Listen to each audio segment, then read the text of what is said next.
নমস্কার বন্ধুরা, আরবিবি চ্যানেলে আপনাদের সবাইকে জানাই স্বাগতম। চলে এসেছি গীতা এলএলবির নতুন একটি আপডেটস নিয়ে। হ্যাঁ বন্ধুরা, কালকের পর্বে শুরুতেই আপনারা দেখতে চলেছেন যে গীতা পদ্মর সাথে কথা বলে। গীতা বলে যে আমিও কালকে তোর আশীর্বাদে আসব। তখন পদ্ম বলে না না, তোমার আসতে হবে না, শুধু বড়বাবু আসলেই হবে। এটা শুনে স্বাভাবিকভাবে গীতার একটু খটকা তো লাগবেই। যে খটকাটা আগে থেকেই ছিল সেই খটকাটা গীতার আরও পাকাপাকি হয়ে যায়। পদ্ম কেন শুধুমাত্র অগ্নিজিৎ মুখার্জিকেই যেতে বলেছেন?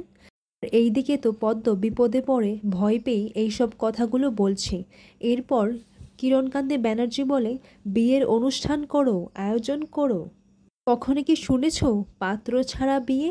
এই কথাটা বলি ভজন মিত্তির আর কিরণকান্তি ব্যানার্জি জোরে জোরে হাসতে লাগে। আর কালকের পর্বে শুরুতে আপনারা এরকম কিছু দেখতে চলেছেন। এরকম সিরিয়াল আপডেটস পেতে গেলে আপনারা আমাদের চ্যানেলটিকে সাবস্ক্রাইব করুন। ধন্যবাদ।